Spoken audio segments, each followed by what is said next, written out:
দিল্লির নির্বাচন থেকে একটা জিনিস পরিষ্কার হয়ে গেল, কংগ্রেসের বিরোধিতা করে বিজেপিকে হারানো সম্ভব। আমরা কি দেখলাম, ইন্ডিয়া অ্যালায়েন্সে আপ ছিল, কিন্তু দিল্লি নির্বাচনে কংগ্রেস এবং আপ একের অপরের বিরুদ্ধে লড়ল। এটা মানুষ ভালোভাবে নেয়নি, আর ভালোভাবে না নেওয়ার ফল আপনাদের সামনে।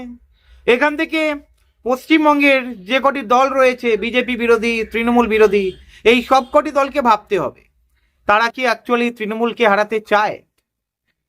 যদি হারাতে চায় তাহলে এখন থেকে সমঝোতা করুক সবকটা দল।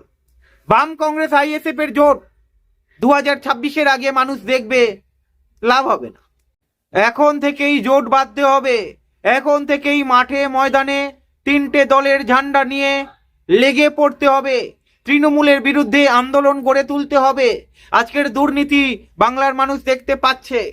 তবে আবার বলবো, যেখানে যেই দল শক্তিশালী রয়েছে এই তিনটে দলই জানে।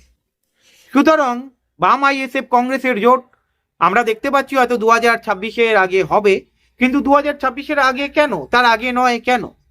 বাংলার মানুষকে দেখান আমরা তৃণমূল বিজেপির বিরুদ্ধে লড়ছি, আমরা ওই জোটের সময় জোট করি, জোট শেষ তা ভোট শেষ, সেরকম করে লাভ নেই। 1 বছর টাইম রয়েছে, এই তিনটে দলকে ভাবতে হবে, একসঙ্গে মাঠে ময়দানে পড়ে থাকতে হবে, তাহলে একটা সুযোগ রয়েছে। তা না হলে কোনো সুযোগ নেই।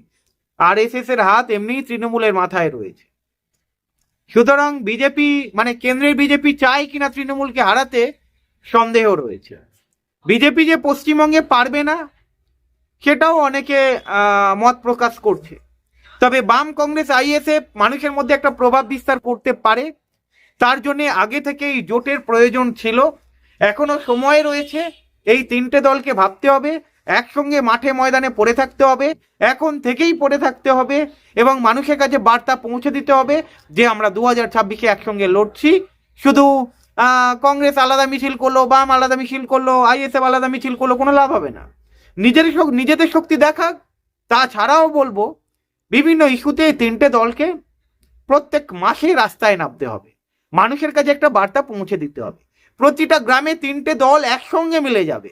আরে বুথ রক্ষা তো করতে হবে, তাহলে বুথ রক্ষা করতে গেলে, তৃণমূলকে হারাতে গেলে এই তিনটে দলকে এক জায়গায় আসতেই হবে, তা না হলে কিন্তু সম্ভব নয়। 2026 বিধানসভা নির্বাচন, এই তিনটে দলকে এক জায়গায় আসা উচিত কি?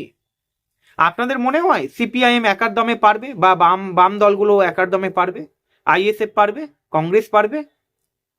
তিনটে দল যদি এক জায়গায় হয়, হ্যাঁ আপনারা বলবেন সম্ভব নয়, জোট করলে হবে না, এর বিরুদ্ধে ওর বিরুদ্ধে শত্রুতা রয়েছে। সেই শত্রুতা ধামাচাপা দিতে হবে, পিছনে ফেলে দিয়ে সামনের দিকে এগোতে হবে।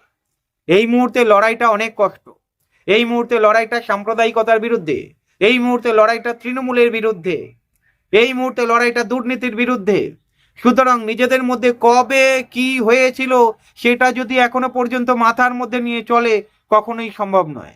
তাই এই তিনটে দলকে রাস্তায় নামতে হবে, একসঙ্গে রাস্তায় নামতে হবে, এখন থেকেই জোট বাঁধতে হবে। যদি সেটা হয় তাহলে কিন্তু আগামী দিন একটা বড় ম্যাজিক হতেই পারে।